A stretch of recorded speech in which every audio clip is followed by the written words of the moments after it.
In Tehran, security forces have fired on protesters as domestic outrage at the downing of Ukrainian international aircraft spreads. Iran says it mistakenly shot down that aircraft during the recent armed conflict with the United States. Meanwhile, the CEO of Maple Leaf Foods has blasted U.S. President Donald Trump for what he calls, quote, narcissistic and destabilizing actions in the Middle East. In a series of Twitter posts yesterday, Michael McCain says an employee of the company lost his wife and 11-year-old son in the crash of UAE Flight 752. Says McCain, "We are mourning and I am livid." Good morning, I'm Paul Bagnall. Welcome to The Street here on BNN Bloomberg. Thanks for being with us. Let's get an early morning look now at stock markets around the world and then your latest headlines.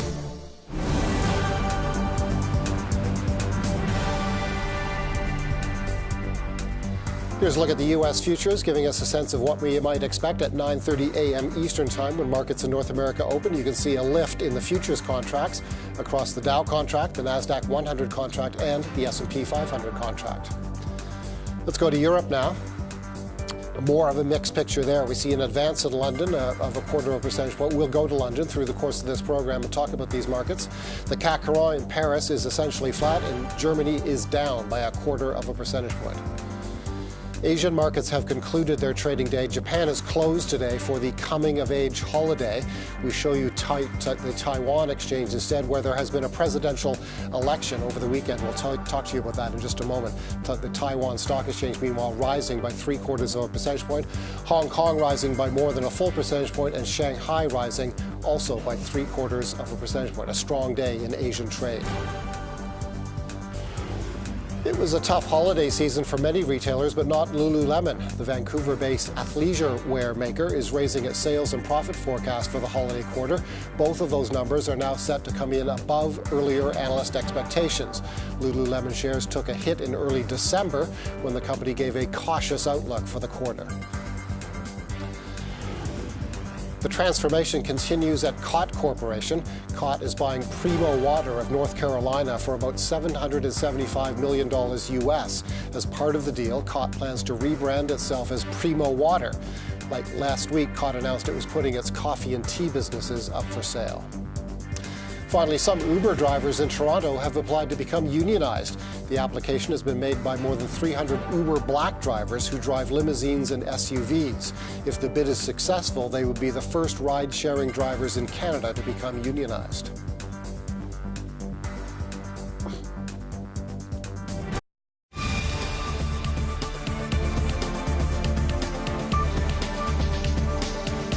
Welcome back. I would like to welcome my guest host for today's full edition of The Street. He's Rob Tetrault, head of the Tetrault Wealth Advisory Group at Canaccord Genuity. Thanks for coming in. Hey, thanks for having me, Paul. All the way from Winnipeg, Rob has traveled to be with us today. Well, protests in Iran are mounting after the country's leadership now admits to accidentally shooting down a Ukrainian passenger plane. President Donald Trump offering support to the Ukrainian people as questions at home continue to linger about what justified the drone strike against Qasem Soleimani, the Iranian general. For more, ABC's Megan Tevrezian has this report. Thousands of protesters on the streets of Iran shouting anti-government slogans after the Revolutionary Guard's admission that it accidentally shot down that Ukrainian passenger plane, mistaking it for a missile, killing all 176 people on board. Just last week, Iranians were united, protesting the U.S. after the killing of Qasem Soleimani. Now, Iran's unity weakened in a sudden reversal. Protesters tearing down posters of the slain leader. President Trump offering support to the Iranian people, tweeting in Farsi and in English, "My administration will continue to stand with you," and later sending a tweet aimed at the leaders in Iran. Do not kill your protesters. The world is watching. More importantly, the USA is watching. Turn your internet back on and let reporters roam free. Stop the killing of your great Iranian people. Here at home, Trump insisting Qasem Soleimani was planning attacks against American embassies before he was killed in that drone strike. But Defense Secretary Mark Esper was asked on CBS if there was specific evidence of an imminent threat. I didn't see one with regard to 4 embassies. What I'm saying is I share the president's view that probably my expectation was they were going to go after our embassies. A new ABC News Ipsos poll finds the majority of Americans, 56%, disapprove of President Trump's handling of Iran. 43% approve. Only 25% of those surveyed report feeling safer after the strike. Megan Tavrizian, ABC News, New York. Well, here in Canada, yesterday was a somber day across the country as many marked the tragic deaths of Canadians that were on board the Ukrainian International Airlines plane that was struck down. Vigils were held across the country, and Prime Minister Justin Trudeau was in Edmonton, a city that lost 13 people. CTV's Bill Fortier has more in this report. We stand united together in this time of sorrow. The Prime Minister joined thousands in Edmonton. A university sports facility became a place of mourning. But this was truly a Canadian tragedy. All Canadians are mourning your loss. Of the 57 Canadian victims on Ukrainian International Flight 752, 13 were from Edmonton. 10 had ties to the University of Alberta. Leaders in business, engineering, medicine, and science. They were problem solvers, innovators, aspiring entrepreneurs, and community leaders, both on our campuses and off. Several spoke of Professors Pedro Musavi, his wife Mujgan Daneshman, and their two young girls, Dorina and Daria. Daria has left us, but her heart and soul will always be with us. And her kindness and amazing personality will never be forgotten. This memorial, one of several in Toronto, Winnipeg, cities across the nation, Canadians gathered to mourn. Heartbreak undeniable on the faces of people who knew the victims and those who did not. And now it's time for Iranian Canadians and all other Canadians to come together. The pain of this day most difficult for the families. She left me alone. This Toronto man's wife was killed. His sadness is mixed with anger directed at Iran, the country that sent up the missile that took 176 lives. It wasn't an accident. It was the government. The Prime Minister promising that too will not be forgotten. We will not rest until there are answers. We will not rest until there is justice. The Prime Minister has also said Canadian officials will work on identifying the remains of the victims and returning them home, but he says it's too early to know when. That's Bill Fortier, CTV News. That's a difficult report to watch in many ways. We told you at the top of our program that Michael McCain, who's the CEO of Maple Leaf Foods, yesterday released a series of tweets, tweeted 4 times, lashing out at U.S. President Donald Trump, who he thinks is responsible for the tragedy involving Flight 752 in Tehran. He begins his series of tweets by saying, "I'm Michael McCain, CEO of Maple Leaf Foods, and these are personal reflections." He goes on to say, and you can see some of the quotes there. He goes on to refer to Donald Trump as a narcissist in Washington. He refers to U.S. government leaders unconstrained by checks and balances, concocting an ill-conceived plan to divert focus from political woes. That would be a reference to the impeachment proceedings that are getting set to take place in Washington. And his final tweet, he says some of the collateral damage of this irresponsible, dangerous, ill-conceived behavior. 63 Canadians killed. He says that one of his Maple Leaf Foods colleagues, a man, has lost his wife and his 11-year-old son. He concludes his 4th tweet by saying, "We are mourning and I am livid." An extraordinary series of tweets from a Canadian corporate leader. You don't often, Rob Tetrault, see CEOs wade into current affairs this way. No, this is something that surprised me when I saw it this morning as well. It's usually the CEOs will be kind of mum on this, and obviously there's a personal pain here felt by Mr. McCain, and I guess he felt this was the best way to express his emotions. Maybe it's a way for him to deal as well. What were people saying in Winnipeg as you left? You said off camera to me that you believe that 8 Winnipeg citizens have lost their lives in this tragedy. Yeah, it's and again, much like in Edmonton, there's a community of students there at the University of Manitoba that were tragically lost. 8 Manitobans lost their lives. The Iranian Manitoban community is very small. It's a small community. I mean, I'm Franco-Manitoban. I'm a French, and our community is relatively small, and I can't imagine what that would be like for us to lose kind of 8, and for them, a small community like this, to lose 8, that was just devastating. And I don't think that they're dealing too well, but they had the vigil yesterday, and hopefully that helps to heal. Michael McCain, a leading Canadian CEO, weighs in on the Tetrault tragedy.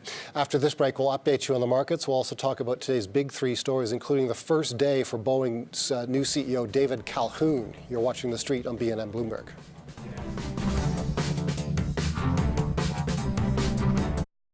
Welcome back to The Street here on BNN Bloomberg. Let's take a more in-depth look at markets around the world now. We'll go back to the U.S. futures and see fairly even pace of advances in the Dow contract, the NASDAQ 100 contract, and the S&P 500 contract. You can see the Dow and the S&P 500 both up by about 1/4 point, a slightly greater advance proportionately in the NASDAQ 100 futures contract. Let's go to Boeing and the pre-market trade. In a moment, we'll talk about the challenges facing David Calhoun, who steps into the top job at Boeing today. He, of course, replaces Dennis Muilenburg, the former CEO who was ousted after being criticized heavily for the way he has handled the crisis at Boeing. Here's a one-week view of the S&P TSX Composite, of course, closing on Friday at record high territory. 17,234 points was the close on Friday. That's an all-time high for the S&P TSX. Aurora Cannabis is a stock to watch. The company let go or lost, depending on who you talk to, one of its senior executives not long ago, Cam Batley, leaving the company. There is analyst chatter this morning that the company could be at risk of missing some debt covenants. Bloomberg News reporting the chorus of voices warning of risks to Aurora Cannabis's balance sheet is growing louder, and it quotes analysts saying that the company could be in debt trouble before too long. Shaw Communications will be one to watch as well. Results are due from Shaw this morning before the markets open, and we'll tell you about those numbers as soon as they hit the screen. There's Shaw closing on Friday at $26.50. Let's go to European markets and see how European markets are trading right now. It's a very mixed picture, as we told you at the top of the program. That advance in London has cooled off a little bit in the past 10 minutes. Paris remains flat, although it was up very, very slightly the last time we looked. It's now down very, very slightly. And the German DAX index is actually down more than it was just 10 minutes ago. So the mood has deteriorated slightly in the past 10 or 15 minutes or so. Here's a look at Asian markets and how they finished the day today. Again, Tokyo closed today for Coming of Age Day. It's also known as Adults Day in Japan, so markets are closed. We're showing you Taiwan instead. You can see the Taiwan Stock Exchange advanced by 3/4 percentage point. Taiwan's president, Tsai Ing-wen, has won a second term in Taiwan after winning an election that was dominated by a debate over the island's relationship with China. Ms. Tsai opposes closer ties with China and told a news conference after her victory, quote, "Taiwan is showing the world how much we cherish our free democratic way of life and how much we cherish our nation." Hong Kong up by 1.1%. And the Shanghai Composite up by 3/4 percentage point. So the gains were substantial in Asian trading today. Let's go to the energy world now and take a look at some energy commodities. There's West Texas Intermediate crude, little changed at $59.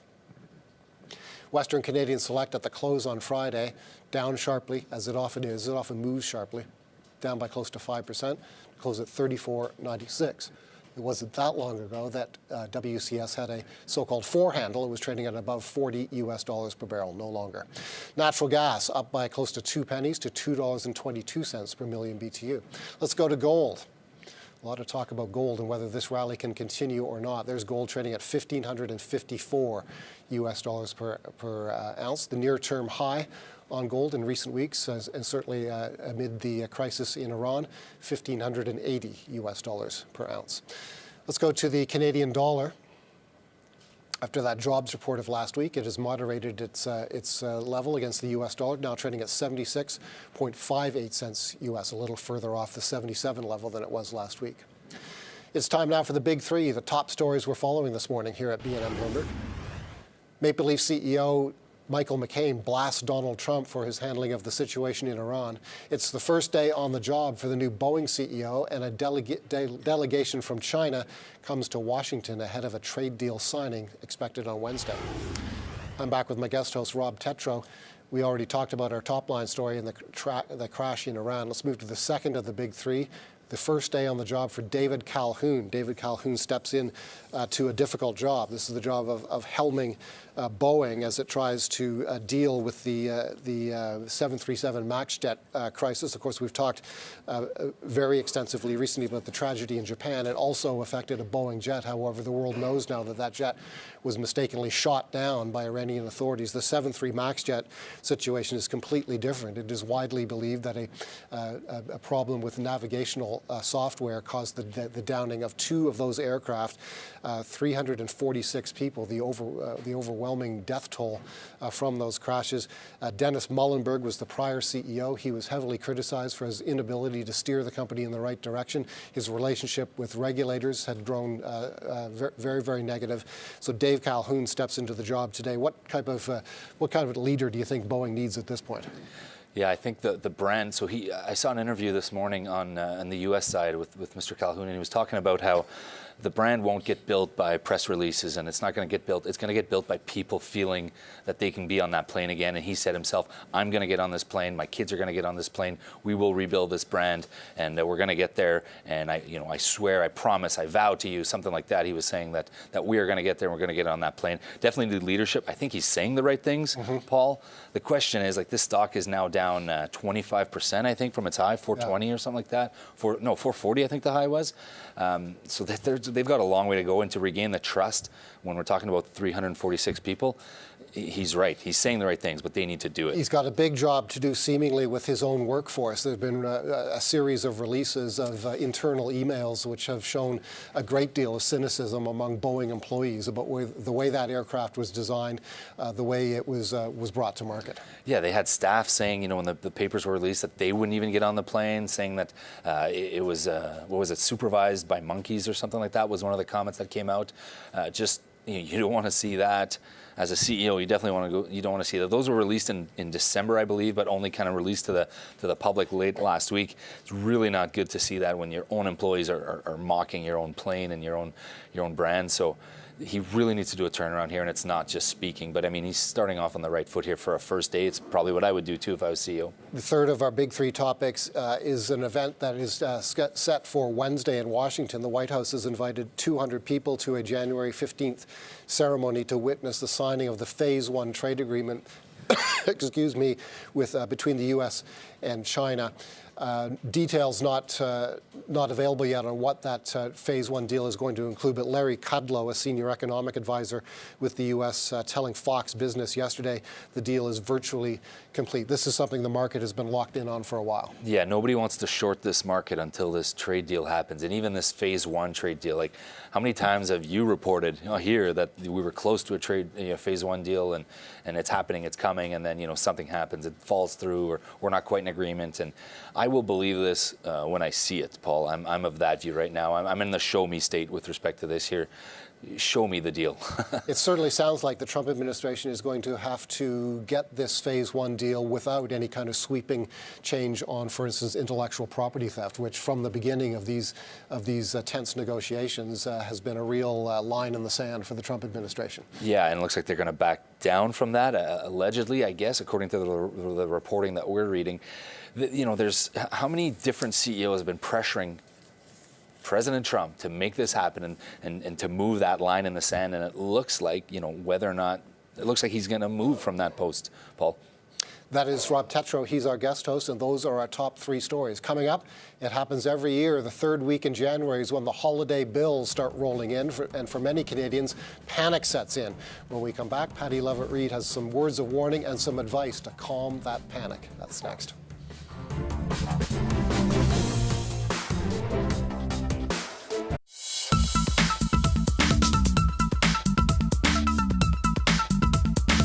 Welcome back. It's easy to get a little depressed at this time of year, since the third week in January is when a lot of holiday bills come rolling in. For many people, it can seem overwhelming.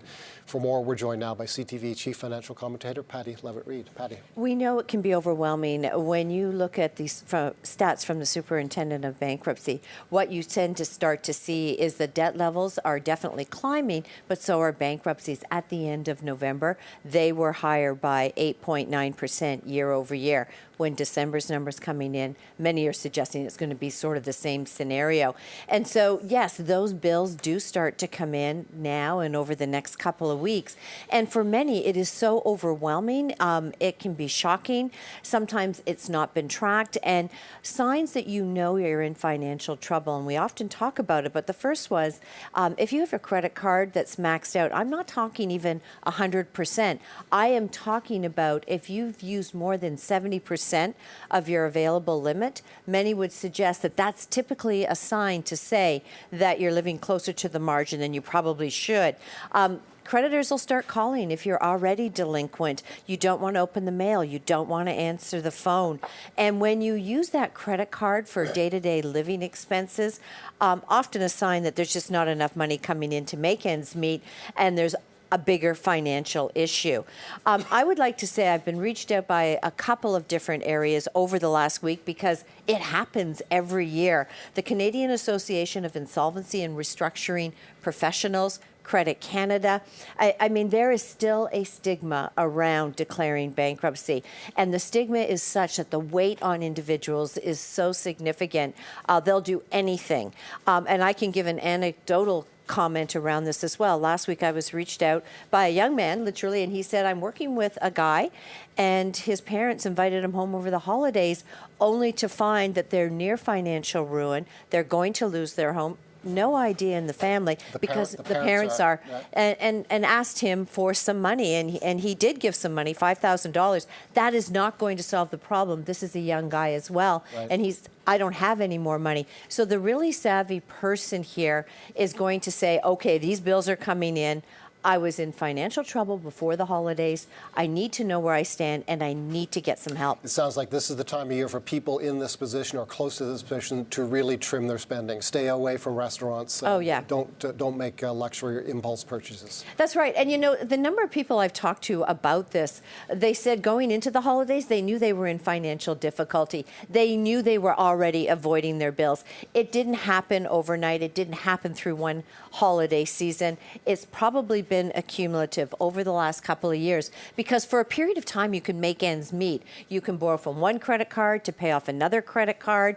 You can use a line of credit. And so the options that you talked about being available, if you reach out and get a third party to say, okay, let's look at this situation, you may get debt restructuring. You could get consolidation, consumer proposals. I mean, there is help out there if you find yourself in this situation. Rob, do you have conversations on these topics with your clients? Yeah, I mean, I would say just budget, make sure your spending's in control, and obviously pay down the highest debt first. And my dad used to say, when you can't pay your credit card bill, cut it. That's what he used to tell me. We'll leave it there. Thanks. Parents always have the best advice. Thanks a great deal. Pattie Lovett-Reid, as always. You can see her blogs on our website. Coming up, we'll have the latest business headlines and markets. We'll also talk about the royal rift as the Queen calls for a meeting with Prince Harry and Meghan Markle. You're watching The Street here on BNN Bloomberg.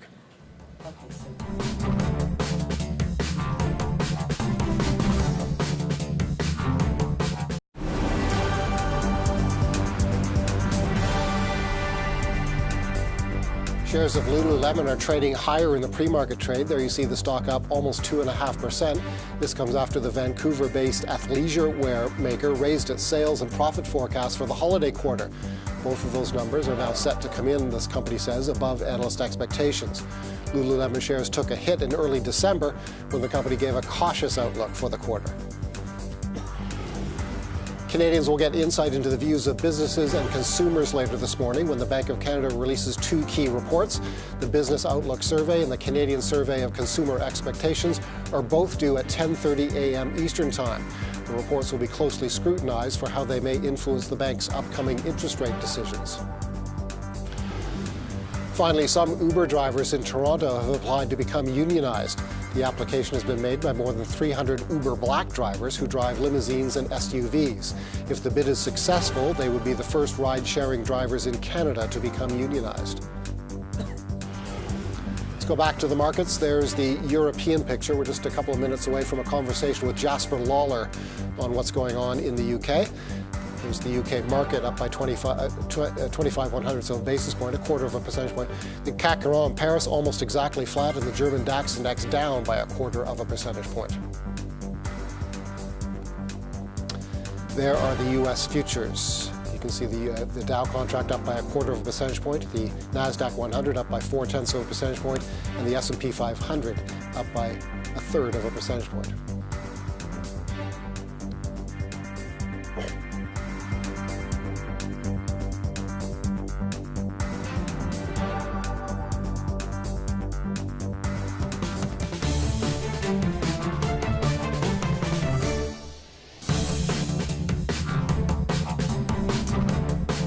Welcome back. Prince Harry and the Duchess of Sussex made a bombshell announcement last week, of course, that they could be taking a different role as they step back from royal duties and would seek to be financially independent. For more, John Ehrlichman has filed this report.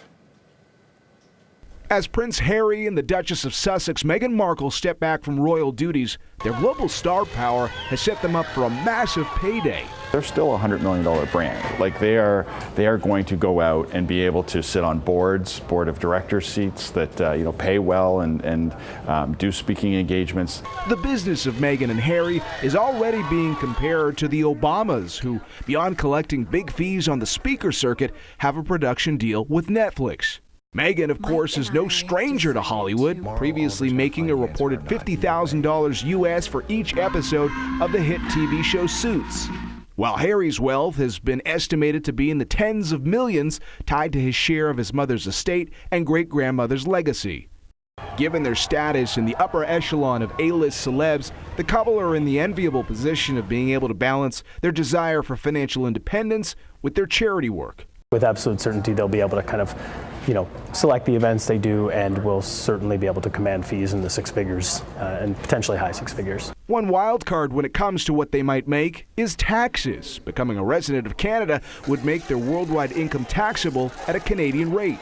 They'll probably do everything in their power not to become a resident of Canada. Another wild card is the royal family itself. While we've seen acceptance for some money-making efforts by former royals such as Sarah Ferguson, Harry's royal bloodline makes his situation unique. I don't think they'd want to step in the way of him making money because he stands for so much from a social charity point of view. And marketing experts say Canada offers a unique spot for Harry and Meghan to launch an empire, given its proximity to the U.S. and the opportunity to work with Canadian businesses. That's John Ehrlichman on a story that people are talking about around the world. Before too long, we'll speak with Jasper Lawler in London about the markets, but also about this story. Today is the day when apparently Queen Elizabeth, the head of the so-called firm, as the royal family is often called in the British press, is going to hold a meeting involving, among others, Prince Harry and the Duchess of Sussex, Meghan Markle. Meghan Markle apparently joining that call via phone call. We believe she's in Canada, Toronto, I believe, with her son, infant Archie. Prince Charles will be there as well at that meeting, and the meeting is intended to, according to what the British press says, satisfy the Queen's desire to get this resolved within days, not weeks or months. And the this that needs to be resolved is exactly what type of royal duties Harry and Meghan would pursue, and how, and more to the point, I guess, what kind of financial compensation they would receive. Are people talking about this where you are in Winnipeg? Surprisingly, yes, or I guess maybe unsurprisingly, yes. I guess I hear the same gossip that other people hear. I read the same tabloids, the same stories. People are asking me if I think they're going to come, Victoria, or they have ties in Toronto. Many people have reported on the ties here as well. I guess it's exciting, right, Paul? It's like, oh, we have our own little celebrities coming here, and I guess people are talking about it. That's Rob Tetrault, and again, we'll be speaking with Jasper Lawler on this topic and on the markets as well before too long. Coming up, raising the odds of a potential rate cut at the Bank of England. We'll head to London next and hear of economic activity shrinking in the UK, and we'll speak with Jasper Lawler.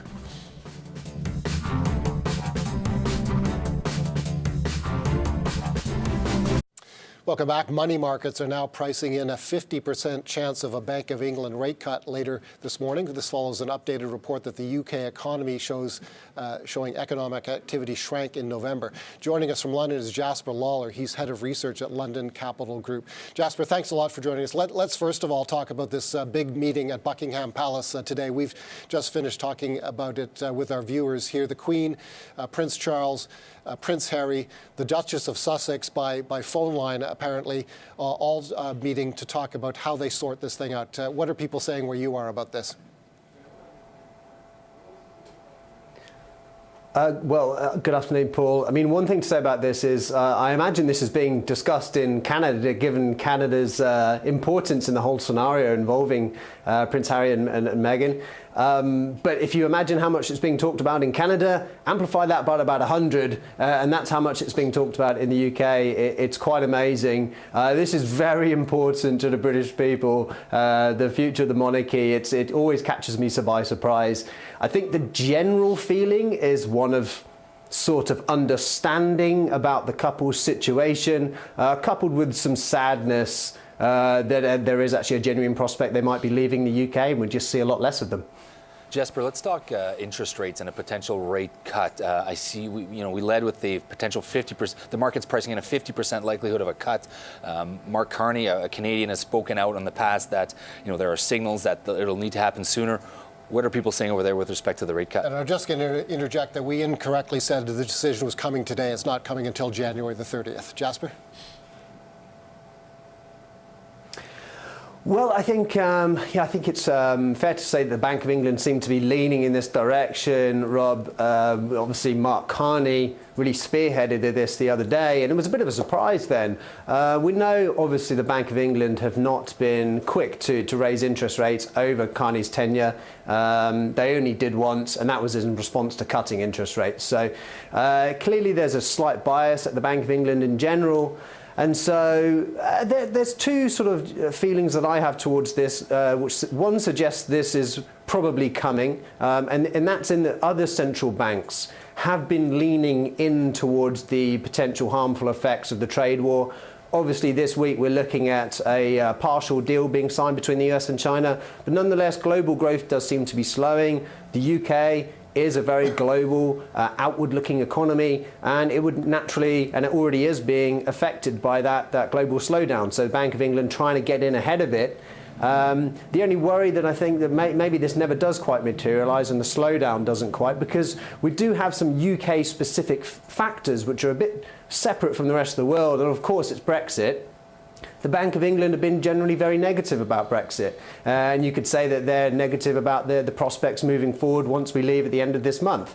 Others would argue that this dispels a period of uncertainty of the economy, and that actually some investment money is going to come in, and that will make up for some of the deficit from the slowdown globally. So for me, there's two competing stories here, and it's far but certain that they actually do end up cutting interest rates, anything close to 50 basis points. Do you expect the Bank of England to speak extensively on Brexit when it releases that January 30th decision?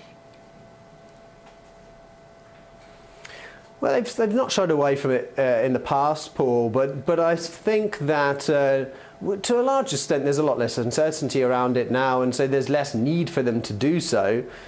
Clearly it comes as Mark Carney finishes his tenure there, so he'll want to kind of round off what he's been trying to do at the Bank of England, and I think he probably has to frame that via Brexit.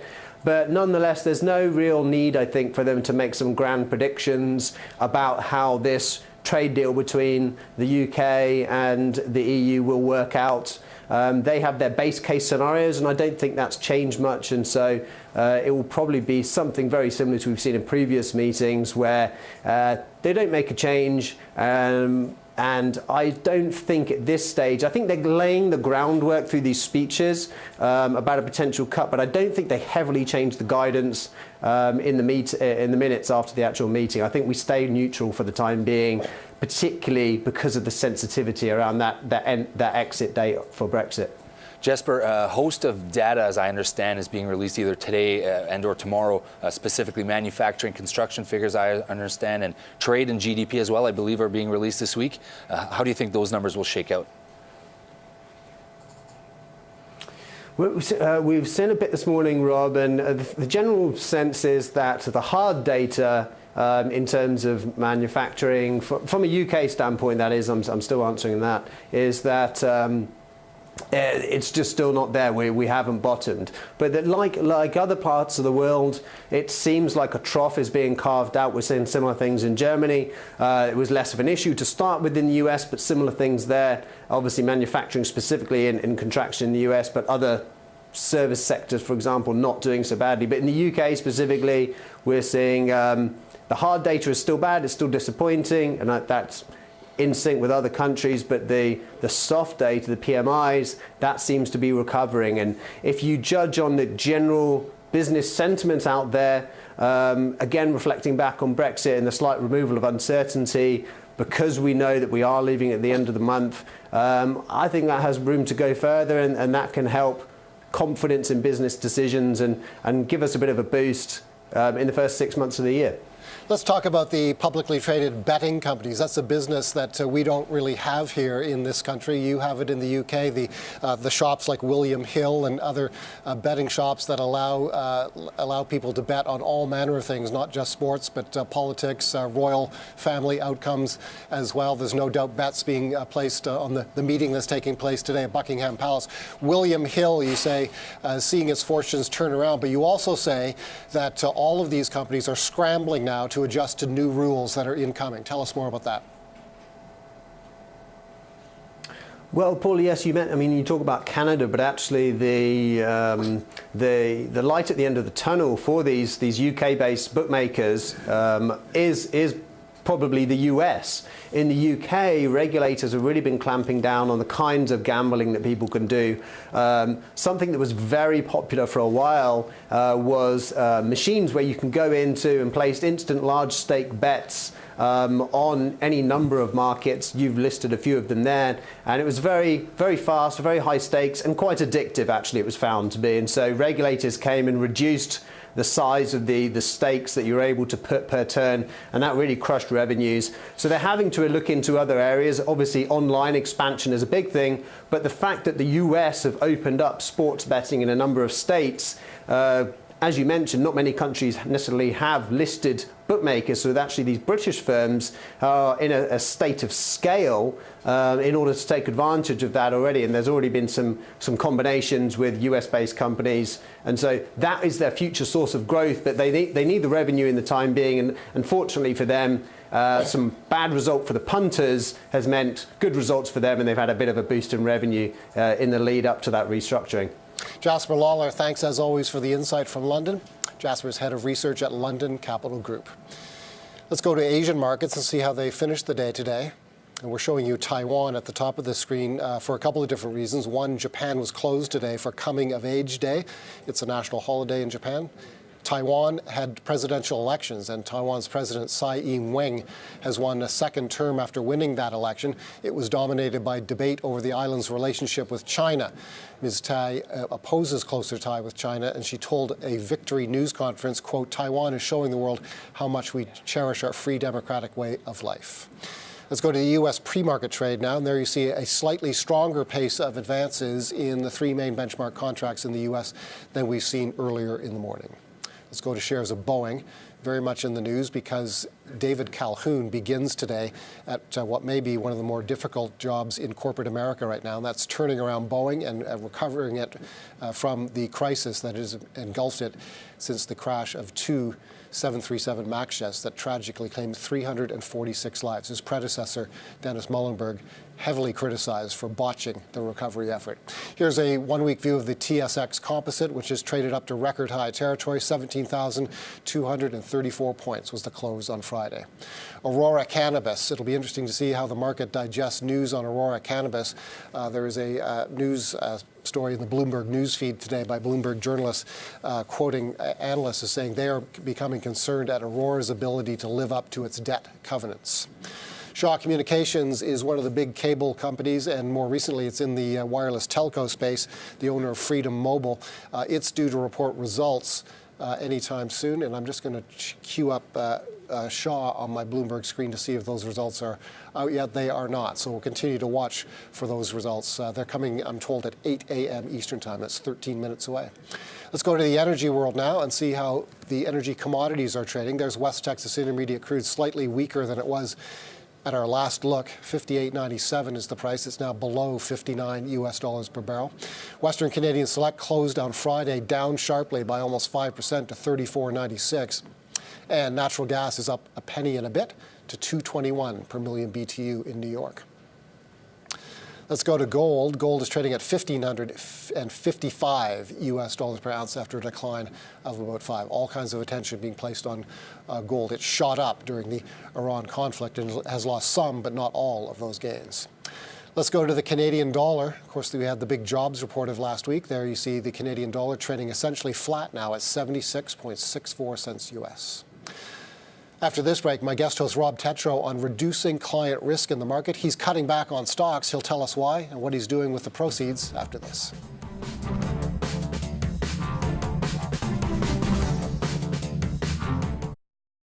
We're back with our guest host, Rob Tetrault. He's head of the Tetrault Wealth Advisory Group at Canaccord Genuity, based in Winnipeg, but we've got the benefit of his expertise this morning in Toronto. Okay, you are trimming client portfolios, or planning to, by about 10%, I understand, because you think now's the time to take some risk off the table. Yeah, I just feel like, markets being at all-time highs, Paul, for me, are not a necessary indicator that we need to cut. In fact, I think it's a very strong bullish signal historically when markets hit all-time highs. But when markets are hitting all-time highs and P/E ratios, like I think our forward P/E is, we're in the 20s now, and our trailing 12 P/E is in the mid-20s. We're looking almost a standard deviation and a half away from historical norms, maybe even almost 2 standard deviations, I think. That's starting to get a little scary. And then what really bugs me is just the nonchalance with respect to the laissez-faire attitude with respect to everything that's happening globally, Paul. Like, you get a plane that's shot down with a country admitting to shooting it down, and the markets don't even blink. Like, we just get another 100, 200 points.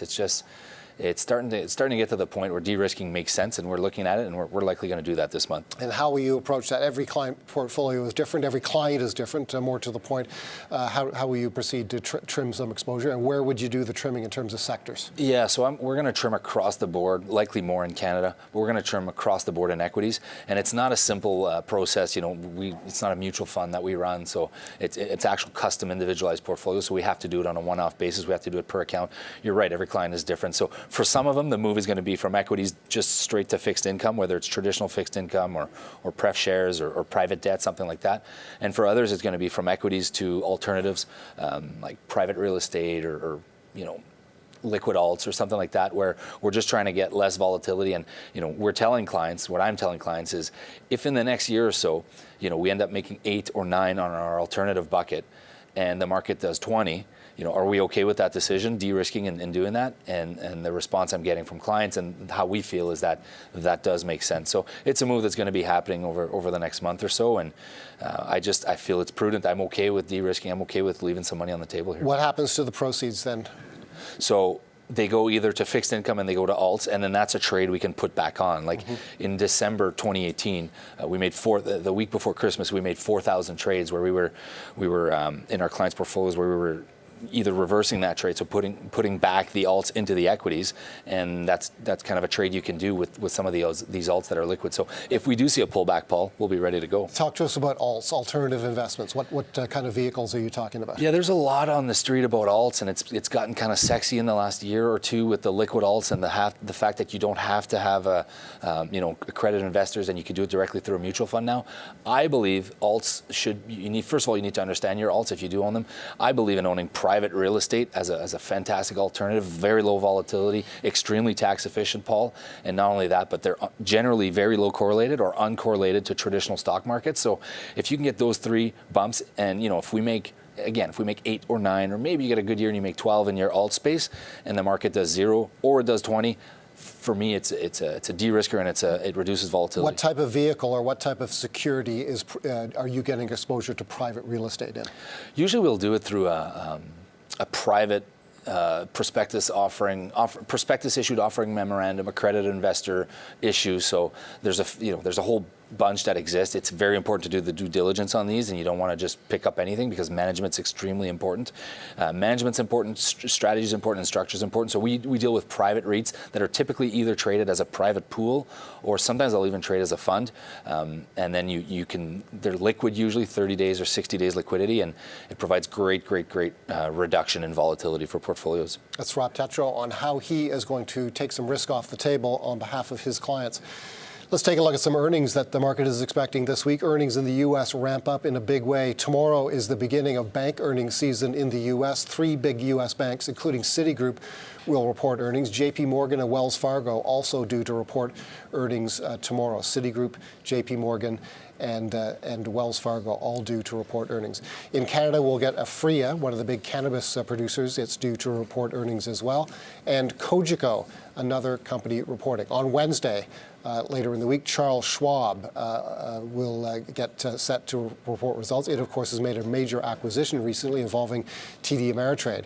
Bank of America will also report results on Wednesday, and Goldman. So it's a heavy, heavy week for bank earnings. On Tuesday, tomorrow, JP Morgan, Citigroup, and Wells Fargo. The following day, on Wednesday, Bank of America, Goldman Sachs, and Morgan Stanley, all due to report results. 6 bank results across 2 days, and CSX also due to report results on Wednesday. That is one of the big U.S. rail companies. What will you be watching for in U.S. earnings? Oh, busy week for those banks. Obviously, we're going to be watching the beat factor. We're going to be watching, the margins. I always keep an eye on the margins, and especially on the banks, the delinquencies, and what kind of reporting, what kind of loan loss provisions they're giving for that side, because that's obviously a leading indicator. And the bankruptcies, we talked about it with Pattie Lovett-Reid earlier. It's a number that is on the rise, and that's something we have to keep our eye on, because bankruptcies reduce GDP, they stop spending. It's just not good. What kind of exposure do you have for clients in the financials right now, Canada or the U.S.? We've always, I don't want to say always, but we've historically been overweight financials on both sides. We're generally underweight Canada overall right now, and we're overweight U.S. and global. Financials, I'd say, would be slight overweight U.S., slight overweight Canada relative to their index, overweight U.S. and global. And we mentioned that CSX, the big U.S. rail, also due to report. Do you have rail exposure, CNCP, or a U.S. rail company? Yeah, we have been in and out of rail companies. I think they were making a lot of sense given what was happening with the Western Canada and the pipelines. Their volume was just up dramatically over the last 2 years, so we played that a little bit. We're not in now, and I don't know if we'll be in the near future, but it's something that makes sense from time to time in our portfolios. It's Rob Tetrault on reducing risk, and also his view of U.S. earnings getting set to dial up in a big way tomorrow and through the course of the week. Up next, the day's top business headlines, including our top line story. You're watching The Street here on BNN Bloomberg.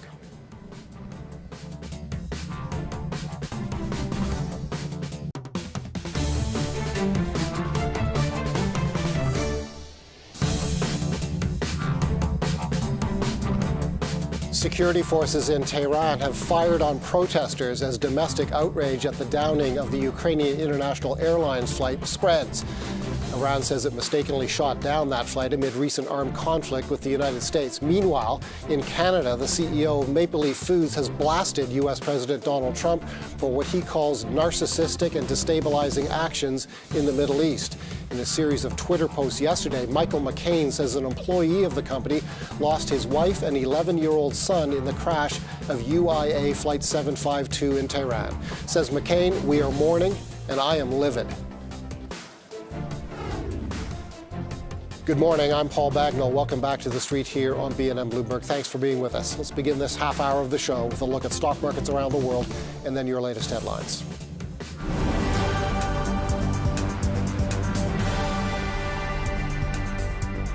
There's a picture in the U.S. futures market. That's a slightly more robust pace of advances than we saw 1 hour ago.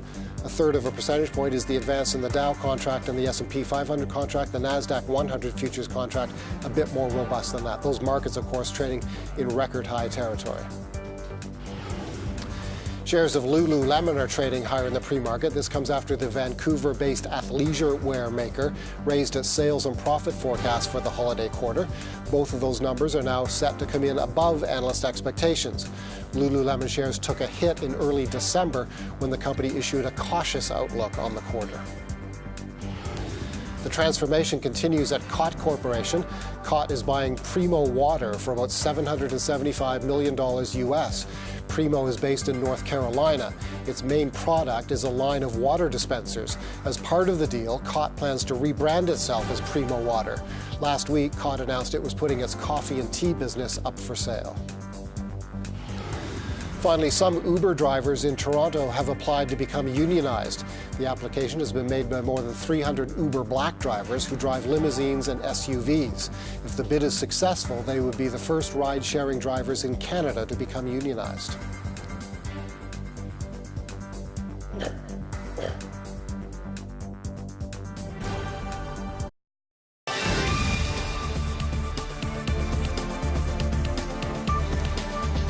Welcome back and thank you for being with us. I would like to welcome my guest hosts for the full program today, including our final half hour. Rob Tetrault is head of the Tetrault Wealth Advisory Group at Canaccord Genuity. Thanks for coming by. Oh, it's great to be here, Paul, on a Monday morning. Rob is from Winnipeg, but is spending a couple of days in Toronto. We're lucky enough to have him here.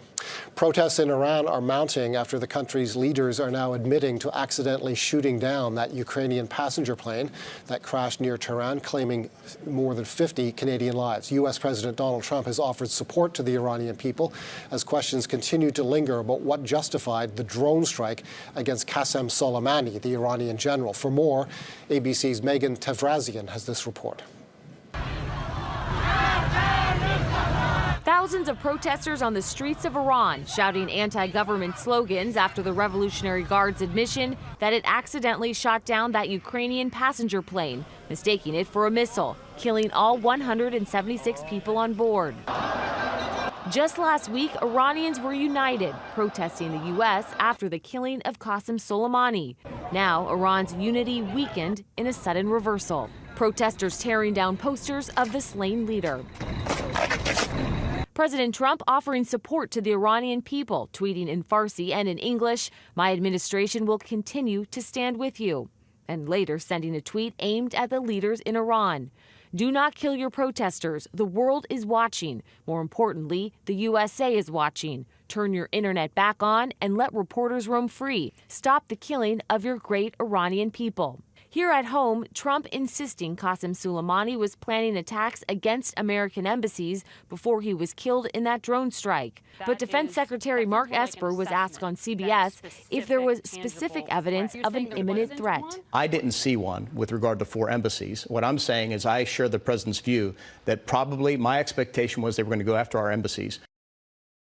A new ABC News Ipsos poll finds the majority of Americans, 56%, disapprove of President Trump's handling of Iran. 43% approve. Only 25% of those surveyed report feeling safer after the strike. Megan Tevrazian, ABC News, New York. Yesterday was a somber day across this country as many marked the tragic deaths of those that were on board Ukraine International Airlines aircraft that was struck down. Vigils were held throughout Canada, and Prime Minister Justin Trudeau was in Edmonton, a city that lost 13 people that were passengers aboard Flight 752. CTV's Bill Fortier has more in this report. We stand united together in this time of sorrow. The Prime Minister joined thousands in Edmonton. A university sports facility became a place of mourning. But this was truly a Canadian tragedy. All Canadians are mourning your loss. Of the 57 Canadian victims on Ukrainian International Flight 752, 13 were from Edmonton, 10 had ties to the University of Alberta. Leaders in business, engineering, medicine, and science. They were problem solvers, innovators, aspiring entrepreneurs, and community leaders, both on our campuses and off. Several spoke of Professors Pedra Musavi, his wife Mujgan Daneshman, and their 2 young girls, Darina and Daria. Daria has left us, but her heart and soul will always be with us. And her kindness and amazing personality will never be forgotten. This memorial, one of several in Toronto, Winnipeg, cities across the nation, Canadians gathered to mourn. Heartbreak undeniable on the faces of people who knew the victims and those who did not. And now is time for Iranian Canadians and all other Canadians to come together. The pain of this day most difficult for the families. She left me alone. This Toronto man's wife was killed. His sadness is mixed with anger directed at Iran, the country that sent up the missile that took 176 lives. It wasn't an accident. It was the government. The Prime Minister promising that too will not be forgotten. We will not rest until there are answers. We will not rest until there is justice. The Prime Minister has also said Canadian officials will work on identifying the remains of the victims and returning them home, but he says it's too early to know when. Bill Forche of CTV News. Well, for more on the unrest in Iran, we're joined now by Bloomberg's Riyad Hamad in Dubai. Riyad, thank you very much for joining us. What is the latest in Iran? How demonstrative are those protests, and what is the response of the government of Iran? Well, look, I mean, the issue of the plane that was shot down has really become the dominant issue for Iran. This only a week after the killing of General Soleimani, shattering really the kind of national unity that surrounded that killing. You had 2 nights of demonstrations, and we're kind of watching to see if there are going to be a third night. The authorities have cracked down. We've seen videos of tear gas being fired and demonstrations being dispersed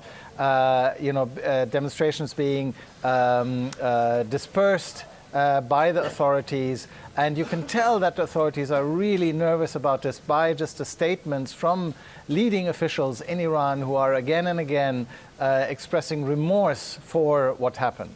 It surprises a lot of people in this part of the world, I think, to see big protests in Iran. I know they've happened in the past. They happened earlier or late in 2019 over the issue of rising gasoline prices. But talk to us a bit about how free the average Iranian feels to go out in the streets and protest against this regime. They don't feel free at all because the demonstrations a few months ago were repressed. The Iranians have said that there were deaths as a result of these demonstrations being put down. So there isn't a sense in Iran that people can go out and freely demonstrate against, one, the economic problems that they have, and right now demonstrate to reflect the anger that they feel about how the Iranian authorities responded initially to the issue of the shooting down of the plane.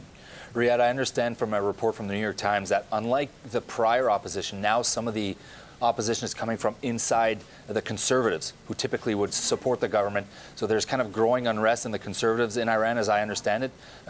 How does that shake down?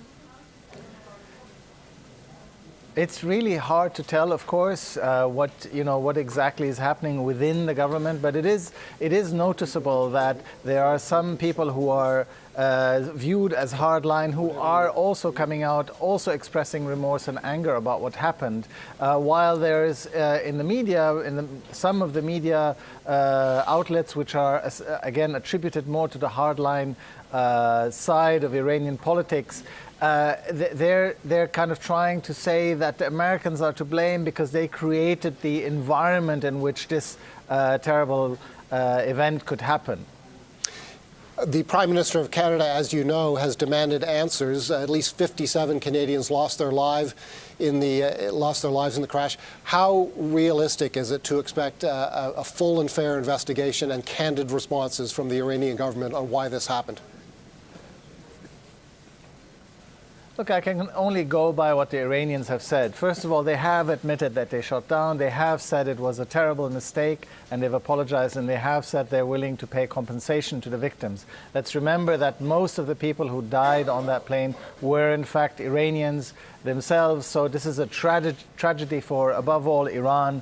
If we go by what the Iranians have said, they have invited other investigators in, but the mystery about what happened isn't really there. We know it was shot down by the Iranians themselves, and they've said it was a tragic mistake.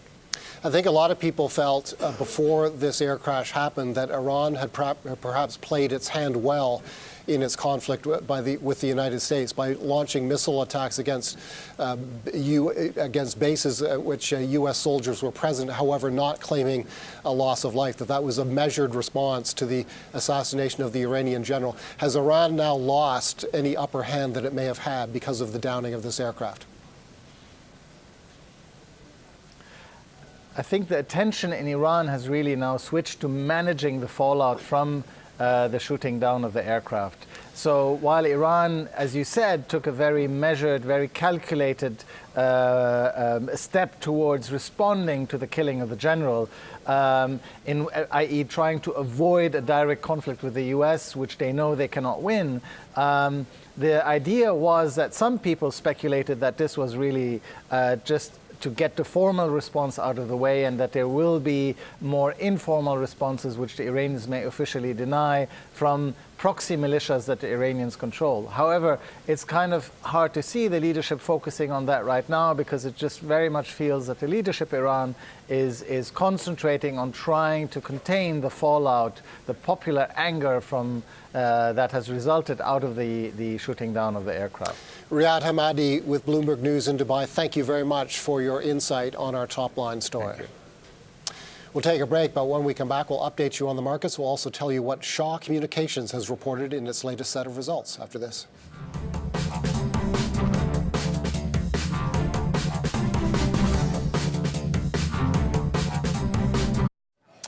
Welcome back. We are going to take a look at Shaw Communications. Shaw Communications reported results just a couple of minutes ago.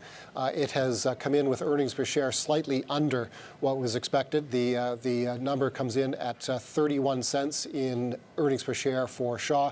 34 was the expectation.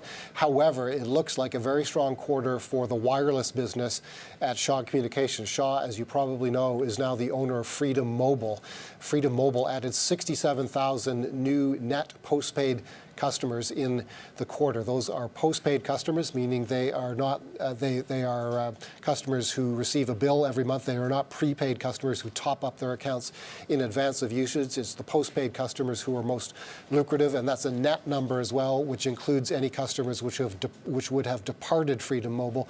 67,000 is a strong number because Freedom, of course, is a much smaller enterprise than is Bell, Telus, or Rogers, and we often see those companies report numbers in and around the 67,000 range. So it looks like a strong quarter. Rob Tetrault from Freedom Mobile at Shaw. Yeah, Freedom Mobile is a good addition for sure. I think obviously there's a miss somewhere else, I would imagine, Paul, likely on cable, or I imagine there's a miss on cable or something. I don't know. I haven't seen it, but 31 cents versus 34 expected. The stock hasn't moved in 5 years. Like, if this has been in your portfolio, it's been I don't want to call it a dog because that would be extremely negative, but you've been basically clipping your coupon utility like in this space. Obviously, the kind of cable cutting sentiment, the fear of cable cutting sentiment, Paul, is causing, I imagine, causing this stock to kind of hover around that 26, 27 mark. It's been in a very narrow trading range for an extended period of time, basically not moving above 30, and I don't think it's gone down below 25 or 24.50 in a while. So very narrow trading range. If you're buying this, you're likely buying it for the coupon and hopefully a bit of cap gains, but you haven't had any cap gains in a while. The company says that it is rolling out its IPTV service, that's television service delivered through the internet on fiber optic cable as opposed to traditional cable. It says that rollout is 76% complete across its cable footprint. So that's one of the initiatives of the company. That's Shaw Communications narrowly missing expectations but reporting substantial growth in its wireless segment, with Freedom Mobile adding 67,000 net postpaid customers in the quarter, and revenue at Freedom up by 18%. Let's go to Europe now, where Bloomberg's Joe Easton joins us from London for our daily market check. Joe, what can you tell us about the European trade today? Yes, good morning, Paul. So European stocks have really erased a gain that we saw early on in the session. This is with investors awaiting the start of earnings season and also the signing of the US-China trade deal, which is expected to take place on Wednesday. But most of the action today has been here in the UK. This is after a rate setter in London said that they would potentially vote for a rate cut as early as this month if the economy does not improve. That saw some weakness in sterling and also lifted the UK exporters. And as you can see, the FTSE 100 is the best index over here today. Then just taking a further look at the currency, as I mentioned, we saw the UK currency slip, and that was further extended where we saw some data showing that the economy here actually declined in terms of growth in the latest month. So that exasperated a move in the sterling rate, and as I mentioned, we're seeing the best performance over here in the UK market today. You're looking at stocks, as you always do, and one of them is AstraZeneca, the big drug maker. That's right. So AstraZeneca today saying that they will stop producing a fish oil pill for cholesterol. This was in the latter stages of production, which is the most expensive part of development for the company. So it was quite a shock for investors this morning that this drug won't go ahead with its development. Aponova won't stand a very likely chance of being supportive for patients, according to the company. So the shares did decline. However, we saw a bit of a recovery later on. As analysts said, they're much more focused on the oncology and cancer treatment drugs for AstraZeneca at the moment. And then just taking you over to a couple of extra stocks. So over in Sweden, Ericsson has gained around 2%. This is after analysts at Citigroup said the shares are a buy on their better demand and competitive products. And also Pennon over in the UK, that's a utility stock, jumping as much as 10% after a report that KKR, the US private equity group, could make a bid for its waste management arm. That stock, as I mentioned, gaining around 10%. So finishing off with some waste management M&A here, Paul. And as I mentioned, a bit of a broader negative tone heading into the latter stages of the afternoon. Joe Easton, thank you as always for your insight from Bloomberg News in London. Coming up, some Uber drivers in Toronto are applying to become unionized. Paige Ellis next with that story.